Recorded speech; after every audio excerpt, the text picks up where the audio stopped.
ನಮಸ್ಕಾರ ಸ್ನೇಹಿತರೆ, ಇವತ್ತು ನಾವು CA ಇಂಟರ್ನ ಲೀಸ್ ಚಾಪ್ಟರ್ನ ಕನ್ನಡದಲ್ಲಿ ಕ್ವೆಶ್ಚನ್ ಅನಾಲಿಸಿಸ್ ಕಲಿತಾ ಹೋಗೋಣ. ಮೊದಲನೇದಾಗಿ question 1. S square private limited ಕಂಪನಿಯು SK ಲಿಮಿಟೆಡ್ನಿಂದ ಯಂತ್ರೋಪಕರಣವನ್ನು ಹಣಕಾಸು ಗುತ್ತಿಗೆಗೆ ಅಂದರೆ ಫೈನಾನ್ಸ್ ಲೀಸ್ ಪಡೆದಿದೆ. ಗುತ್ತಿಗೆಯ ಅವಧಿ ಅಂದರೆ lease term 4 years. Fair value of machine 20 lakh. ಲೀಸ್ನ ರೆಂಟು 6,25,000 ಪ್ರತಿ ವರ್ಷದ ಕೊನೆಯಲ್ಲಿ. Guaranteed residual value GRV 1,25,000. Expected residual value 3,75,000. Implicit interest rate ಅಂದರೆ ಬಡ್ಡಿಯ ದರ 15%. AS 19 ಪ್ರಕಾರ ಗುತ್ತಿಗೆ ಪಡೆದ ಕಂಪನಿಯು ಅಂದರೆ ಲೆಸ್ಸಿ ಯಂತ್ರದ ಫೇರ್ ವ್ಯಾಲ್ಯೂ ಅಥವಾ ಕನಿಷ್ಠ ಗುತ್ತಿಗೆ ಪಾವತಿಗಳ ಪ್ರಸ್ತುತ ಮೌಲ್ಯ present value of minimum lease payment ಇವೆರಡರಲ್ಲಿ ಯಾವುದು ಕಡಿಮೆಯೋ ಆ ಮೊತ್ತಕ್ಕೆ ಗುತ್ತಿಗೆಯನ್ನು ಆಸ್ತಿ ಮತ್ತು ಹೊಣೆಗಾರಿಕೆ ಅಂತ ದಾಖಲಿಸಬೇಕು. ಕನಿಷ್ಠ ಗುತ್ತಿಗೆ ಪಾವತಿಗಳ ಪ್ರಸ್ತುತ ಮೌಲ್ಯ present value of minimum lease ಪೇಮೆಂಟ್ನ ಲೆಕ್ಕ ಹಾಕಬೇಕು. ಇಲ್ಲಿ ಇಯರ್ 1 ತಗೋಬೇಕು. ಇಯರ್ 1ನಲ್ಲಿ 6,25,000 ಇಂಟು ಇಂಪ್ಲಿಸಿಟ್ ರೇಟ್ 15% ಇದೆ ಅಲ್ವಾ, 15%ಗೆ 0.8696 ಆಗತ್ತೆ. 6,25,000 into 0.8696 is equal to 5,43,500. Year 2 6,25,000 into 0.7561 4,72,563. Year 3 6,25,000 into 0.6575 is equal to 4,10,937. Year 4 ಅಲ್ಲಿ 6,25,000 ಪ್ಲಸ್ ಗ್ಯಾರಂಟಿಡ್ ರೆಸಿಡಿಯಲ್ ವ್ಯಾಲ್ಯೂ ಇರುತ್ತಲ್ಲ 1,25,000 ಎರಡನ್ನು ಆ್ಯಡ್ ಮಾಡಿದಾಗ 7,50,000 ಆಗುತ್ತೆ. 7,50,000 into 0.5718 is equal to 4,28,850. So ಇಲ್ಲಿ ಟೋಟಲ್ ಪ್ರೆಸೆಂಟ್ ವ್ಯಾಲ್ಯೂನ ಆ್ಯಡ್ ಮಾಡಬೇಕು. So total present value 18,55,850. So ಪ್ರಸ್ತುತ ಮೌಲ್ಯ 18,55,850. ಸೊ ಇದು ಫೇಸ್ ವ್ಯಾಲ್ಯೂ 20 lakhಗಿಂತ ಕಡಿಮೆ ಇರೋದ್ರಿಂದ ಕಂಪನಿಯು ತನ್ನ ಲೆಕ್ಕ ಪುಸ್ತಕದಲ್ಲಿ 18,55,850 ಅಮೌಂಟ್ನ ಗುತ್ತಿಗೆಗೆ ಅಂದರೆ ಲೀಸ್ ಆಸ್ತಿ ಮತ್ತು ಹೊಣೆಗಾರಿಕೆ ಅಂತ ಗುರುತಿಸಬೇಕು. ಕ್ವೆಶ್ಚನ್ 2. ಪ್ರಕಾಶ್ ಲಿಮಿಟೆಡ್ ಕಂಪನಿಯು ಬಾದಲ್ ಲಿಮಿಟೆಡ್ಗೆ ಯಂತ್ರವನ್ನು ಲೀಸಿಗೆ ನೀಡಿದೆ. ಇದರ fair value 28.3 lakh. Term 5 years ಅಂದರೆ 5 ವರ್ಷಗಳು. ವಾರ್ಷಿಕ ಬಾಡಿಗೆ ಪ್ರತಿ ವರ್ಷ 8 lakh rupees. Lease rental per annum. Guaranteed residual value 1.60 lakh. ನಿರೀಕ್ಷಿತ ಉಳಿಕೆಯ ಮೌಲ್ಯ 3 lakh ಅಂದರೆ expected residual value 3 lakh. Internal rate of return ಅಂದರೆ ಬಡ್ಡಿ ದರ 15%. ಕ್ವೆಶ್ಚನ್ ಏನಂದರೆ ಗಳಿಸದ ಹಣಕಾಸು ಆದಾಯವನ್ನು ಅಂದರೆ ಅನ್ಅರ್ನ್ಡ್ ಫೈನಾನ್ಸ್ ಇನ್ಕಮ್ನ ಕಂಡುಹಿಡಿಯಿರಿ ಅನ್ನೋದು ಇಲ್ಲಿ ಪ್ರಶ್ನೆಯಾಗಿದೆ. ಸೊ ಆನ್ಸರ್ ನೋಡೋಣ. ಗ್ರಾಸ್ ಇನ್ವೆಸ್ಟ್ಮೆಂಟ್ ಕನಿಷ್ಠ ಗುತ್ತಿಗೆ ಪಾವತಿಗಳು ಪ್ಲಸ್ ಖಾತರಿಪಡಿಸಿದ ಉಳಿಕೆ ಮೌಲ್ಯ URV ಅನ್ಅರ್ನ್ಡ್ ಫೈನಾನ್ಸ್ ಇನ್ಕಮ್. ಒಟ್ಟು ಬಾಡಿಗೆ ಎಷ್ಟು? 5 ವರ್ಷ into 8 lakh is equal to 40 lakh ಆಗುತ್ತೆ. ಎಷ್ಟು? 8 lakh into 5 years 40 lakh. GRV ಎಷ್ಟಿದೆ? ಗ್ಯಾರಂಟಿಡ್ ರೆಸಿಡಿಯಲ್ ವ್ಯಾಲ್ಯೂ 1,60,000 ಇದೆ. ಹಾಗೆ ಅನ್ಗ್ಯಾರಂಟಿಡ್ ರೆಸಿಡಿಯಲ್ ವ್ಯಾಲ್ಯೂ ಎಷ್ಟಿದೆ? ನಿರೀಕ್ಷಿತ ಮೌಲ್ಯ ಎಕ್ಸ್ಪೆಕ್ಟೆಡ್ 3 lakh. ಕರೆಕ್ಟ್ ಅಲ್ವಾ? So GRV 1,60,000. So 3 lakh minus ಅಂದರೆ ಅನ್ಗ್ಯಾರಂಟಿಡ್ ರೆಸಿಡಿಯಲ್ ವ್ಯಾಲ್ಯೂ ಹೆಂಗೆ ಕಂಡುಹಿಡಿಬೇಕಂದ್ರೆ ಎಕ್ಸ್ಪೆಕ್ಟೆಡ್ ರೆಸಿಡಿಯಲ್ ವ್ಯಾಲ್ಯೂ ಎಷ್ಟು? 3 lakh. Guaranteed residual value 3 lakh minus 1,60,000 ಮಾಡಿದಾಗ ಅನ್ಗ್ಯಾರಂಟಿಡ್ ರೆಸಿಡಿಯಲ್ ವ್ಯಾಲ್ಯೂ ಬರುತ್ತೆ 1,40,000. ಸೊ ಇವಾಗ 40 lakh plus 1,60,000 guaranteed residual value plus 1,40,000 unguaranteed residual value. So gross investment ಹೇಗೆ ಕಂಡುಹಿಡಿತೀರಾ ಹೇಳಿ ಇವಾಗ? ಸೊ ಟೋಟಲ್ ಬಾಡಿಗೆ 8 lakh ಇಂಟು 5 years 40 ಲ್ಯಾಕ್ ಆಯಿತು. Guaranteed residual value 1,60,000. Unguaranteed residual value ಈಗಷ್ಟೇ ಕಂಡುಹಿಡಿದ್ವಿ 1,40,000. ಸೊ ಟೋಟಲ್ ಇಲ್ಲಿ 43 ಲ್ಯಾಕ್ ಗ್ರಾಸ್ ಇನ್ವೆಸ್ಟ್ಮೆಂಟ್ ಆಯಿತು. Next present value of gross investment, ಬಾಡಿಗೆಯ ಪ್ರಸ್ತುತ ಮೌಲ್ಯ 5 ವರ್ಷಕ್ಕೆ ಎಷ್ಟಾಗತ್ತೆ ಅಂದರೆ 27,61,312 ಆಗತ್ತೆ. ಸೊ ಇಲ್ಲಿ ಮಿನಿಮಮ್ ಲೀಸ್ ಪೇಮೆಂಟ್ ತಗೋಬೇಕು. ಸೊ 5 ಇಯರ್ಸ್ಗೆ ಎಷ್ಟು 8 ಲ್ಯಾಕ್ ಇಂಟು ಇಲ್ಲಿ ಡಿಸ್ಕೌಂಟ್ ರೇಟ್ 15% ಇದೆ. ಸೊ ನೀವು ಪ್ರೆಸೆಂಟ್ ವ್ಯಾಲ್ಯೂ ಕಂಡುಹಿಡಿಬೇಕು. 5th ಇಯರಲ್ಲಿ ನೀವು 8 lakh plus guaranteed residual value 1,60,000 add ಮಾಡಿ ಇಂಟು 5th ಇಯರಲ್ಲಿ ಡಿಸ್ಕೌಂಟ್ ರೇಟ್ ಡಿಸ್ಕೌಂಟ್ ಫ್ಯಾಕ್ಟರ್ ಎಷ್ಟಿರುತ್ತೆ ಇಂಟು ಮಾಡಿದ್ರೆ ನಿಮಗೆ ಅವಾಗ ಒಂದು ಸಮ್ ಅಮೌಂಟ್ ಬರುತ್ತೆ. ಸೊ ಟೋಟಲ್ ಮಾಡಿದಾಗ ಇಲ್ಲಿ 27,61,312 ರೂಪೀಸ್ ಆಗತ್ತೆ. ಮತ್ತು ಇಲ್ಲಿ ಒಟ್ಟು ಪ್ರಸ್ತುತ ಮೌಲ್ಯ ಎಷ್ಟಿದೆ 28,30,920 ರೂಪೀಸ್ ಆಗತ್ತೆ. ಹೇಗೆ ಬಂತು ಇದು? ಅನ್ಗ್ಯಾರಂಟಿಡ್ ರೆಸಿಡಲ್ ವ್ಯಾಲ್ಯೂ ಇದೆಲ್ಲ, unguaranteed residual value into 5th ಇಯರಲ್ಲಿ ಡಿಸ್ಕೌಂಟ್ ಫ್ಯಾಕ್ಟರ್ 0.4972 ಆ್ಯಡ್ ಮಾಡಿದಾಗ 28,30,920 ಬರುತ್ತೆ. ಸೊ ಎ ಮೈನಸ್ ಬಿ ಮಾಡಿದ್ರೆ ಅಂದರೆ 43 ಲ್ಯಾಕ್ ಮೈನಸ್ 28,30,920 ಮಾಡಿದಾಗ ಆನ್ಸರ್ 14,69,920 ಬರುತ್ತೆ. ಇದು unearned finance income. Next question move ಆಗೋಣ. ಕ್ವೆಶ್ಚನ್ 3. ಎ ಲಿಮಿಟೆಡ್ ಕಂಪನಿಯು ತನ್ನ ಬಳಿ ಇದ್ದಂತಹ 40 ಲಕ್ಷ ಪುಸ್ತಕ ಮೌಲ್ಯದ ಅಂದರೆ WDV 40 ಲಕ್ಷ ಈ ಯಂತ್ರವನ್ನು ಬಿ ಲಿಮಿಟೆಡ್ಗೆ 50 ಲಕ್ಷಕ್ಕೆ ಮಾರಾಟ ಮಾಡಿ ಅದನ್ನು ಆಪರೇಟಿಂಗ್ ಲೀಸ್ ಮೂಲಕ ಮರಳಿ ಪಡೆದಿದೆ. ವಿಭಿನ್ನ ಸಂದರ್ಭಗಳಲ್ಲಿ ಇದರ ಲಾಭ ನಷ್ಟದ ಲೆಕ್ಕಾಚಾರ ನೋಡೋಣ ಬನ್ನಿ. ಎ ಸೇಲ್ ಪ್ರೈಸ್ 50 ಲಕ್ಷ. ಇದು ಫೇರ್ ವ್ಯಾಲ್ಯೂಗೆ ಸಮನಾಗಿದ್ದಾಗ ಅಂದರೆ 50 ಲಕ್ಷದಿಂದ 40 ಲಕ್ಷ ಲೆಸ್ ಮಾಡಿದಾಗ ತಕ್ಷಣವೇ ಲಾಭವನ್ನು ಪ್ರಾಫಿಟ್ ಆ್ಯಂಡ್ ಲಾಸ್ ಅಕೌಂಟ್ಗೆ, ಲಾಭ ಎಷ್ಟು 10 ಲಕ್ಷವನ್ನು ಪ್ರಾಫಿಟ್ ಆ್ಯಂಡ್ ಲಾಸ್ಗೆ ಜಮಾ ಮಾಡಬೇಕು. ನೆಕ್ಸ್ಟು ನೈಜ ಮೌಲ್ಯ ಅಂದರೆ ಫೇರ್ ವ್ಯಾಲ್ಯೂ 60 ಲ್ಯಾಕ್ ಇದ್ದಾಗ ಆದರೂ ಸಹ ಮಾರಾಟದಿಂದ ಬಂದಂತಹ ಲಾಭ 10 ಲಕ್ಷ, 50 ಲಕ್ಷದಿಂದ 40 ಲಕ್ಷನ ಲೆಸ್ ಮಾಡಿದಾಗ ಬಂದಂತಹ ಲಾಭವನ್ನು ಪ್ರಾಫಿಟ್ ಆ್ಯಂಡ್ ಲಾಸ್ ಅಕೌಂಟ್ಗೆ ಸೇರಿಸಬೇಕು. ಫೇರ್ ವ್ಯಾಲ್ಯೂ 45 ಲಕ್ಷ ಇದ್ದು ಮಾರಾಟದ ಬೆಲೆ 38 ಲಕ್ಷ ಇದ್ದಾಗ ಸೊ ಏನಾಗತ್ತೆ 40 ಮೈನಸ್ 38, ಮಾರಾಟದ ಬೆಲೆ ಎಷ್ಟು 38. ಹಾಗೆ ಇಲ್ಲಿ WDV ಎಷ್ಟಿದೆ 40 ಲ್ಯಾಕ್. 40 ಲ್ಯಾಕ್ ಮೈನಸ್ 38 ಮಾಡಿದಾಗ 2 ಲ್ಯಾಕ್ ಲಾಸ್ ಆಗಿದೆ, 2 ಲಕ್ಷ ನಷ್ಟ ಅಂತ ಪರಿಗಣಿಸಬೇಕು. ಮುಂದಿನ ಕಡಿಮೆ ಗುತ್ತಿಗೆ ಬಾಡಿಗೆಯಿಂದ ಇದನ್ನು ಸರಿದೂಗಿಸಲ್ಪಡುತ್ತೆ. ಫೇರ್ ವ್ಯಾಲ್ಯೂ 40 ಲ್ಯಾಕ್ ಮತ್ತು ಸೇಲ್ ಪ್ರೈಸ್ 50 ಲಕ್ಷ ಇದ್ದಾಗ ಇಲ್ಲಿ ಬಂದಂತಹ 10 ಲಕ್ಷ ಹೆಚ್ಚುವರಿ ಲಾಭ ಅಂದರೆ 50 ಲಕ್ಷದಲ್ಲಿ ಮೈನಸ್ 40 ಲ್ಯಾಕ್ ಮಾಡಿದಾಗ 10 ಲಕ್ಷ ಹೆಚ್ಚುವರಿ ಲಾಭವನ್ನು ತಕ್ಷಣ ಲೆಕ್ಕಕ್ಕೆ ತೆಗೆದುಕೊಳ್ಳದೆ ಗುತ್ತಿಗೆಯ ಅವಧಿ ಅಂದರೆ ಲೀಸ್ನ ಪೀರಿಯಡ್ ಮುಂದೂಡಿ ಡೆಫರ್ಡ್ ಮಾಡಿ ಪ್ರತಿ ವರ್ಷ ಅಮೋಟೈಸ್ ಮಾಡಬೇಕಾಗತ್ತೆ. ಫೇರ್ ವ್ಯಾಲ್ಯೂ 46 ಲ್ಯಾಕ್ ಮತ್ತು ಮಾರಾಟದ ಬೆಲೆ 50 ಲಕ್ಷ ಇದ್ದಾಗ 6 ಲಕ್ಷವನ್ನು ತಕ್ಷಣವೇ ಗುರುತಿಸಬೇಕು. ಹಾಗೆ ಉಳಿದಂತಹ 4 ಲಕ್ಷ ಲಾಭವನ್ನು ಗುತ್ತಿಗೆ ಅವಧಿಗೆ ಮುಂದೂಡಿ ಹಂಚಿಕೆನ ಮಾಡಬೇಕಾಗತ್ತೆ. ಫೇರ್ ವ್ಯಾಲ್ಯೂ 35 ಲ್ಯಾಕ್ ಇದ್ದು ಮತ್ತು ಮಾರಾಟದ ಬೆಲೆ 39 ಲ್ಯಾಕ್ ಇದ್ದಾಗ 5 ಲಕ್ಷ ನಷ್ಟವನ್ನು 40 ಲ್ಯಾಕ್ ಮೈನಸ್ 35 ಲ್ಯಾಕ್ ಈ ನಷ್ಟವನ್ನು ತಕ್ಷಣವೇ ನಷ್ಟ ಅಂತ ಗುರುತಿಸಬೇಕು ಮತ್ತು ಉಳಿದ 4 ಲಕ್ಷ ಲಾಭವನ್ನು ಮುಂದೆ ಹಾಕಿ ಡೆಫರ್ಡ್ ಮಾಡಿ ಗುತ್ತಿಗೆ ಅವಧಿಯಲ್ಲಿ ಹಂಚಿಕೆ ಮಾಡಬೇಕು. ಟೆಸ್ಟ್ ಯುವರ್ ನಾಲೆಜ್ ನೋಡ್ತಾ ಹೋಗೋಣ. ಎ ಲಿಮಿಟೆಡ್ ಕಂಪನಿಯು 40 ಲಕ್ಷ ಪುಸ್ತಕ ಮೌಲ್ಯದ WDV ಯಂತ್ರವನ್ನು ಬಿ ಲಿಮಿಟೆಡ್ಗೆ 50 ಲಕ್ಷಕ್ಕೆ ಫೇರ್ ವ್ಯಾಲ್ಯೂ 50 ಲಕ್ಷ ಆಗಿರುತ್ತೆ ಇದಕ್ಕೆ ಮಾರಾಟ ಮಾಡಿದೆ. ಆದರೆ ಯಂತ್ರವನ್ನು ಆಪರೇಟಿಂಗ್ ಲೀಸ್ ಮೂಲಕ ಮರಳಿ ಪಡೆದಿದೆ. ಇದರ ಲೆಕ್ಕಪತ್ರ ನಿರ್ವಹಣೆ ಹೇಗಿರುತ್ತೆ ಅಂತ.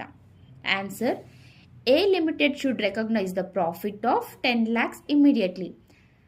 AS 19 ಪ್ರಕಾರ ಮಾರಾಟ ಮತ್ತು ಮರಳಿ ಆಪರೇಟಿಂಗ್ ಗುತ್ತಿಗೆ ಪಡಿಬೇಕಾದ್ರೆ ಸೇಲ್ ಅಂಡ್ ಲೀಸ್ ಬ್ಯಾಕ್ ಮಾಡಬೇಕಾದ್ರೆ ಮಾರಾಟದ ಬೆಲೆಯು ಫೇರ್ ವ್ಯಾಲ್ಯೂ ಸಮನಾಗಿದ್ದರೆ, ಮಾರಾಟದ ಬೆಲೆ ಮತ್ತು ಫೇರ್ ವ್ಯಾಲ್ಯೂ ಸಮನಾಗಿದ್ದರೆ ಅದರಿಂದ ಬಂದಂತಹ 10 ಲಕ್ಷ ಲಾಭವನ್ನು ತಕ್ಷಣವೇ ಪ್ರಾಫಿಟ್ ಆ್ಯಂಡ್ ಲಾಸ್ ಅಕೌಂಟ್ಗೆ ಜಮಾ ಮಾಡಬೇಕು. ಕ್ವೆಶ್ಚನ್ 2. ಆಪರೇಟಿಂಗ್ ಲೀಸ್ ಸಂದರ್ಭದಲ್ಲಿ ಕೆಳಗಿನ ಯಾವ ಹೇಳಿಕೆ ಸರಿಯಾಗಿದೆ? Option A, the lessor continues to show the leased asset in its book of accounts. Operating ಗುತ್ತಿಗೆಯಲ್ಲಿ ಆಸ್ತಿಯ ಮಾಲೀಕತ್ವ ಮತ್ತು ಅದಕ್ಕೆ ಸಂಬಂಧಿಸಿದ ಅಪಾಯ, ಪ್ರತಿಫಲಗಳು ಗುತ್ತಿಗೆ ನೀಡಿದಾತನ ಅಂದರೆ ಲೆಸ್ಸರ್ ಬಳಿನೇ ಇರುತ್ತೆ. ಆದ್ರಿಂದ ಲೀಸ್ ನೀಡಿದಾತನೇ ತನ್ನ ಬ್ಯಾಲೆನ್ಸ್ ಶೀಟ್ನಲ್ಲಿ ಆಸ್ತಿಯನ್ನು ತೋರಿಸುವುದನ್ನು ಮುಂದುವರಿಸ್ತಾನೆ ಮತ್ತು ಡಿಪ್ರಿಷಿಯೇಷನ್ನ ಕ್ಲೇಮ್ ಮಾಡ್ತಾನೆ. ಕ್ವೆಶ್ಚನ್ 3. ಹಣಕಾಸು ಗುತ್ತಿಗೆಯ ಅಂದರೆ ಫಿನಾನ್ಸ್ ಲೀಸ್ ಅವಧಿ ಮುಗಿದ ನಂತರ ಆಸ್ತಿಯನ್ನ ಮರಳಿ ಗುತ್ತಿಗೆ ನೀಡಿದಾತನಿಗೆ ಲೆಸ್ಸರ್ಗೆ ಒಪ್ಪಿಸಬೇಕಾದ ಸಂದರ್ಭದಲ್ಲಿ ಲೀಸ್ ಪಡೆದವನು ಯಾವುದರ ಆಧಾರದ ಮೇಲೆ ಡಿಪ್ರಿಷಿಯೇಷನ್ನ ಲೆಕ್ಕ ಹಾಕಬೇಕು ಅಂತ. Answer option C, useful life or lease term whichever is less. ಒಂದು ವೇಳೆ ಗುತ್ತಿಗೆಯ ಅವಧಿ ಮುಗಿದ ನಂತರ ಆಸ್ತಿಯ ಮಾಲೀಕತ್ವವು ಗುತ್ತಿಗೆ ಪಡೆದವನಿಗೆ ವರ್ಗಾವಣೆಯಾಗೋದಿಲ್ಲ ಎಂಬುದು ಖಚಿತವಾಗಿದ್ದರೆ ಆಸ್ತಿಯ ಬಳಕೆಯ ಅವಧಿ ಯೂಸ್ಫುಲ್ ಲೈಫ್ ಅಥವಾ ಲೀಸ್ ಟರ್ಮ್ ಇವೆರಡರಲ್ಲಿ ಯಾವುದು ಕಡಿಮೆನೋ ಆ ಅವಧಿಗೆ ಡಿಪ್ರಿಷಿಯೇಷನ್ನ ಲೆಕ್ಕ ಹಾಕಬೇಕು. ಕ್ವೆಶ್ಚನ್ 4. AS 19 ಪ್ರಕಾರ ಗುತ್ತಿಗೆಯನ್ನು ಹಣಕಾಸು ಗುತ್ತಿಗೆ ಎಂದು ವರ್ಗೀಕರಿಸಲು, ಫೈನಾನ್ಸ್ ಲೀಸ್ ಅಂತ ವರ್ಗೀಕರಿಸಲು 5 ನಿರ್ದಿಷ್ಟ ಷರತ್ತುಗಳಿವೆ. ಹಾಗಾದರೆ ಒಂದು ಗುತ್ತಿಗೆಯನ್ನು ಆಪರೇಟಿಂಗ್ ಗುತ್ತಿಗೆ ಎಂದು ಕರೆಯಲು ಕೆಳಗಿನ ಯಾವ ಹೇಳಿಕೆ ಸರಿಯಾಗಿದೆ? Answer, all 5 conditions fail. ಹಣಕಾಸು ಗುತ್ತಿಗೆಯನ್ನು ಗುರುತಿಸಲು ನಿಗದಿಪಡಿಸಲಾದ ಆ ಎಲ್ಲ 5 ಷರತ್ತುಗಳು ವಿಫಲ ಆದರೆ, ಅನ್ವಯಿಸದಿದ್ದರೆ ಆ ಗುತ್ತಿಗೆಯನ್ನು ಆಪರೇಟಿಂಗ್ ಲೀಸ್ ಅಂತ ಪರಿಗಣಿಸಲಾಗತ್ತೆ. ಕ್ವೆಶ್ಚನ್ 5. ಲೀಸ್ ವರ್ಗೀಕರಿಸಲು ಅಂದರೆ ಹಣಕಾಸು ಅಥವಾ ಆಪರೇಟಿಂಗ್ ಲೀಸ್ ಅಂತ ಪ್ರತ್ಯೇಕಿಸಲು ಇರುವಂತಹ ಮುಖ್ಯ ಆಧಾರ ಏನು ಅಂತ. ಇದಕ್ಕೆ ಉತ್ತರ option B, risk and reward test. ಲೀಸ್ಗೆ ನೀಡಲಾದ ಆಸ್ತಿಗೆ ಸಂಬಂಧಿಸಿದ ಎಲ್ಲ ರಿಸ್ಕ್ ಮತ್ತು ಪ್ರತಿಫಲಗಳು ಗುತ್ತಿಗೆ ಪಡೆದವನಿಗೆ ವರ್ಗಾವಣೆಯಾಗುತ್ತವೆಯೇ ಇಲ್ಲವೇ ಎಂಬುದರ ಆಧಾರದ ಮೇಲೆ ಗುತ್ತಿಗೆಯ ಪ್ರಕಾರವನ್ನು ನಿರ್ಧರಿಸಲಾಗತ್ತೆ. ಕ್ವೆಶ್ಚನ್ 6. ಲೆಕ್ಕಪತ್ರ ಇಲ್ಲಿ AS 19 ಪ್ರಕಾರ ಗುತ್ತಿಗೆಯ ಪ್ರಕಾರಗಳನ್ನು ವಿವರಿಸಿ. Explain the types of lease as per AS 19. Answer, ಲೆಕ್ಕಪತ್ರ ನಿರ್ವಹಣೆಯ ಉದ್ದೇಶಕ್ಕಾಗಿ AS 19ನ ಗುತ್ತಿಗೆಗಳನ್ನು 2 ಮುಖ್ಯ ಭಾಗಗಳಾಗಿ ವರ್ಗೀಕರಿಸುತ್ತೆ. ಒಂದು ಫಿನಾನ್ಸ್ ಲೀಸ್ ಹಣಕಾಸು ಗುತ್ತಿಗೆ, ಇನ್ನೊಂದು ಆಪರೇಟಿಂಗ್ ಲೀಸ್. ಹಣಕಾಸು ಗುತ್ತಿಗೆ ಅಂದ್ರೇನು? ಫಿನಾನ್ಸ್ ಲೀಸ್ ಅಂದ್ರೆ ಏನು? ಇದು ಆಸ್ತಿಯ ಕಾನೂನಾತ್ಮಕ ಮಾಲೀಕತ್ವವನ್ನು ವರ್ಗಾಯಿಸದಿದ್ರೂ ಕೂಡ ಆಸ್ತಿಯ ಮಾಲೀಕತ್ವಕ್ಕೆ ಸಂಬಂಧಿಸಿದ ಬಹುಪಾಲು ಎಲ್ಲ ಅಪಾಯಗಳು, ರಿಸ್ಕ್ ಮತ್ತೆ ರಿವಾರ್ಡ್ಸ್, ಪ್ರತಿಫಲಗಳನ್ನು ಗುತ್ತಿಗೆ ನೀಡಿದವನಿಂದ ಲೆಸ್ಸಿಗೆ ವರ್ಗಾಯಿಸುವ ಗುತ್ತಿಗೆ ಆಗಿರುತ್ತೆ, ಅಂದರೆ ಲೀಸ್ ಆಗಿರುತ್ತೆ. ನಿಯಮ ಪ್ಯಾರಾ 8ರ ಪ್ರಕಾರ ಕೆಳಗಿನ ಪರಿಸ್ಥಿತಿಗಳಲ್ಲಿ ಲೀಸ್ ವ್ಯವಹಾರವನ್ನು ಹಣಕಾಸು ಲೀಸ್ ಅಂತ ಕರೆಯಲಾಗತ್ತೆ. ಸೊ ಪಾಯಿಂಟ್ 1, ಲೀಸ್ ಅವಧಿಯ ಕೊನೆಯಲ್ಲಿ ಲೀಸ್ ಪಡೆದವನಿಗೆ ಆಸ್ತಿಯ ಮಾಲೀಕತ್ವ ಸಿಗತ್ತೆ. ಲೀಸ್ ಅವಧಿಯ ಕೊನೆಯಲ್ಲಿ ಪಾಯಿಂಟ್ 2, ಲೀಸ್ ಅವಧಿಯ ಕೊನೆಯಲ್ಲಿ ಆಸ್ತಿಯನ್ನು ಖರೀದಿಸುವ ಆಯ್ಕೆ ಗುತ್ತಿಗೆ ಅಂದರೆ ಲೀಸ್ ಪಡೆದವನಿಗೆ ಇರುತ್ತೆ. ಈ ಖರೀದಿ ಬೆಲೆಯು ಆಸ್ತಿಯ ಎಕ್ಸ್ಪೆಕ್ಟೆಡ್ ವ್ಯಾಲ್ಯೂ ಅಂದರೆ ಫೇರ್ ವ್ಯಾಲ್ಯೂ ಗಣನೀಯವಾಗಿ ಕಡಿಮೆ ಇರುತ್ತೆ. ಎಕ್ಸ್ಪೆಕ್ಟೆಡ್ ವ್ಯಾಲ್ಯೂ ಫೇರ್ ವ್ಯಾಲ್ಯೂಗಿಂತ ಗಣನೀಯವಾಗಿ ಕಡಿಮೆ ಇರುತ್ತೆ.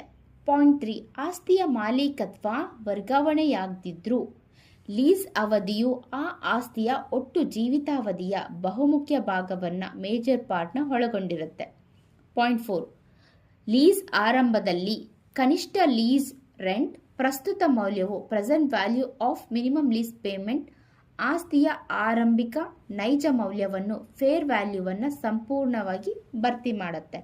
ಪಾಯಿಂಟ್ 5, ಗುತ್ತಿಗೆಗೆ ನೀಡಲಾದ ಅಂದರೆ ಲೀಸ್ಗೆ ನೀಡಲಾದ ಆಸ್ತಿಯು ವಿಶೇಷ ಸ್ವರೂಪದ್ದಾಗಿದ್ದು ಸ್ಪೆಷಲೈಸ್ಡ್ ನೇಚರ್.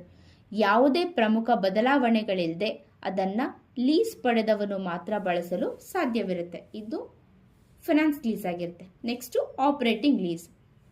ಮಾಲೀಕತ್ವಕ್ಕೆ ಸಂಬಂಧಿಸಿದ ಎಲ್ಲ ಅಪಾಯಗಳು ಮತ್ತು ಪ್ರತಿಫಲಗಳನ್ನು ಲೀಸ್ ಪಡೆದವನಿಗೆ ವರ್ಗಾಯಿಸದ ಗುತ್ತಿಗೆಯನ್ನು ಆಪರೇಟಿಂಗ್ ಲೀಸ್ ಅಂತ ಕರೆಯಲಾಗುತ್ತೆ. ಅಂದರೆ ಫೈನಾನ್ಸ್ ಲೀಸ್ ಅಲ್ಲದ ಪ್ರತಿಯೊಂದು ಲೀಸ್ ಕೂಡ ಆಪರೇಟಿಂಗ್ ಲೀಸ್ಗೆ ಸೇರುತ್ತೆ.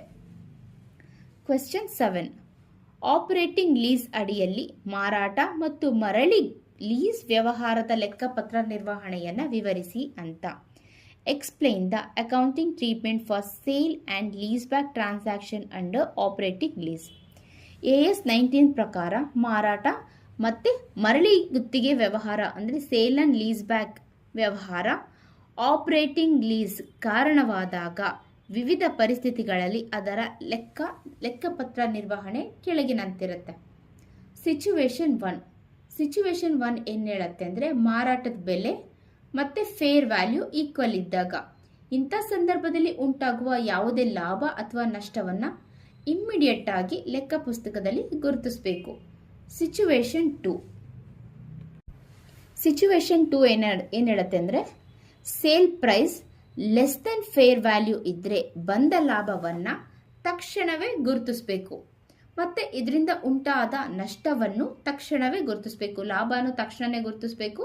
ಅಂದರೆ ಸೇಲ್ ಪ್ರೈಸ್ ಫೇರ್ ವ್ಯಾಲ್ಯೂಗಿಂತ ಕಡಿಮೆ ಇದ್ದಾಗ ಬಂದ ಲಾಭವನ್ನು ತಕ್ಷಣವೇ ಗುರುತಿಸಬೇಕು, ನಷ್ಟವನ್ನು ತಕ್ಷಣವೇ ಗುರುತಿಸಬೇಕು. ಆದರೆ ಈ ನಷ್ಟವು ಭವಿಷ್ಯದ ಲೀಸ್ ಪಾವತಿಗಳಲ್ಲಿ ಮಾರುಕಟ್ಟೆ ದರಕ್ಕಿಂತ ಕಡಿಮೆ ಬಾಡಿಗೆ ನೀಡುವ ಮೂಲಕ ಸರಿದೂಗಿಸಲ್ಪಡುತ್ತೆ ಅಂತ ಆದರೆ ಆ ನಷ್ಟವನ್ನು ತಕ್ಷಣ ತೋರಿಸದೆ ಡೆಫರ್ಡ್ ಮಾಡಬೇಕು. ಅದಾದ ನಂತರ ಆಸ್ತಿನ ಬಳಸುವ ಅವಧಿಗೆ ಅನುಗುಣವಾಗಿ ಪ್ರತಿ ವರ್ಷ ಅಮೋಟೈಸ್ ಮಾಡಬೇಕು. Situation 3 sale price more than fair value ಇದ್ದರೆ ಫೇರ್ ವ್ಯಾಲ್ಯೂಗಿಂತ ಹೆಚ್ಚಿನ ಮೊತ್ತವನ್ನು ಎಕ್ಸೆಸ್ ಪ್ರಾಫಿಟ್ನ ತಕ್ಷಣವೇ ಲಾಭ ಅಂತ ತೋರಿಸಬಾರ್ದು.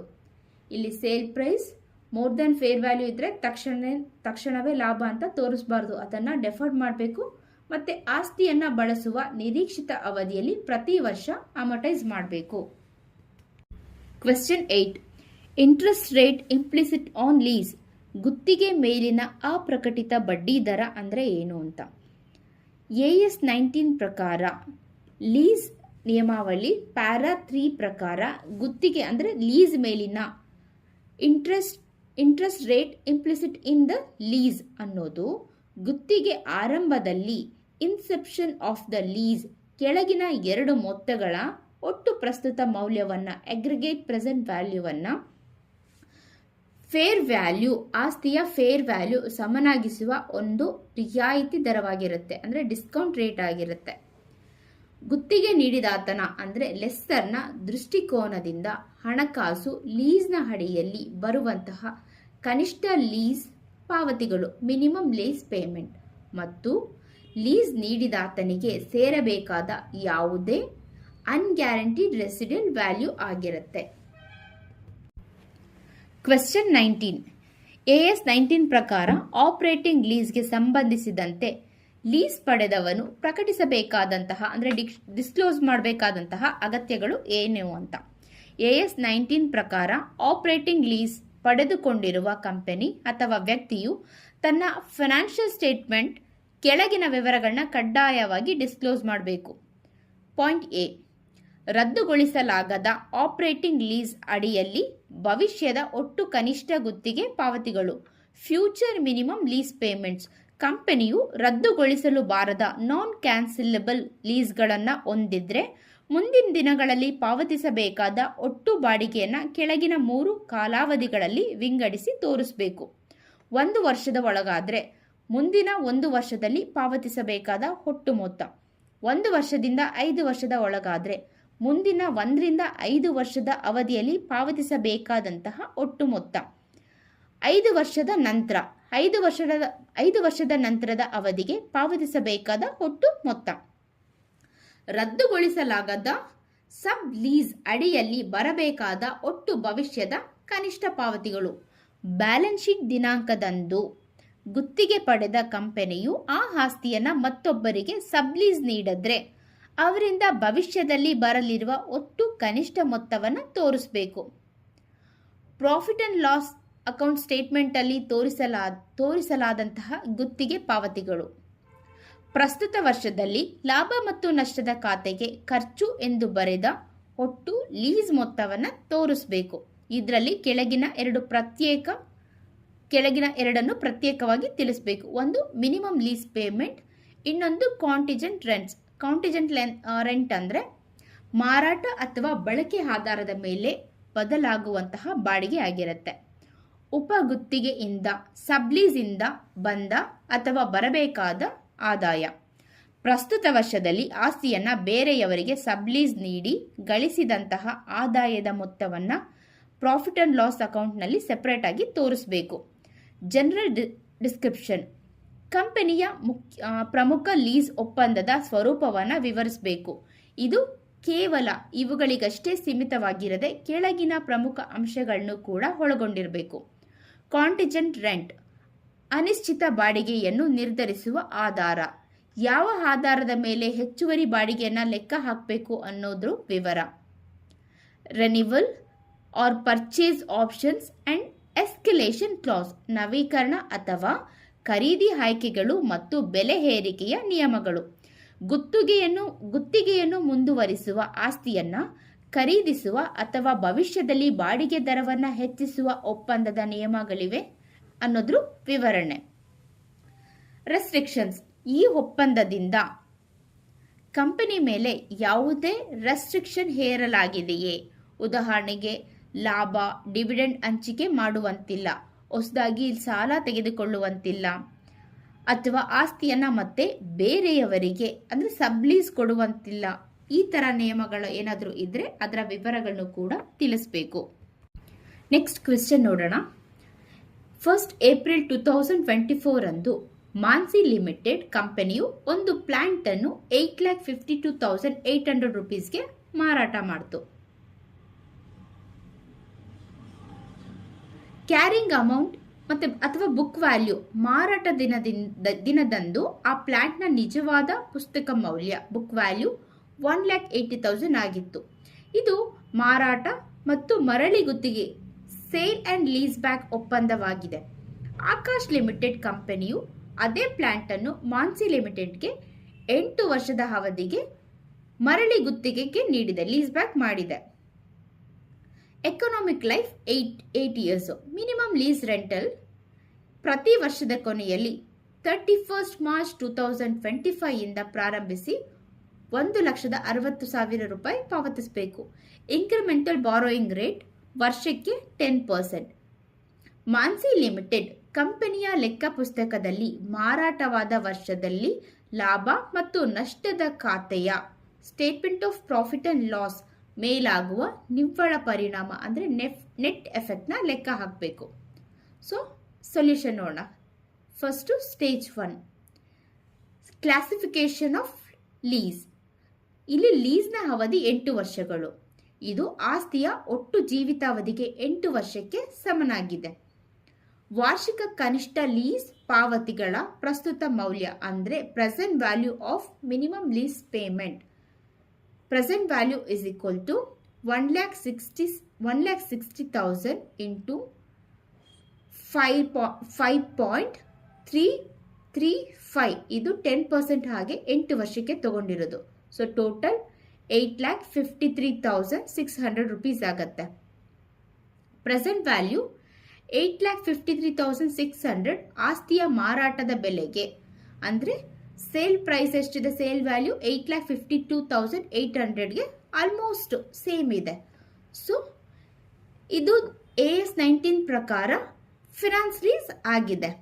ನೆಕ್ಸ್ಟ್ ಮಾರಾಟದ ಮೇಲಿನ ಲಾಭದ ಲೆಕ್ಕಾಚಾರ ಮತ್ತೆ ನಿರ್ವಹಣೆ ನೋಡೋಣ ಬನ್ನಿ. ಸೇಲ್ ಪ್ರೈಸ್ ಎಷ್ಟು? 8,52,800. Present value book value 1,80,000.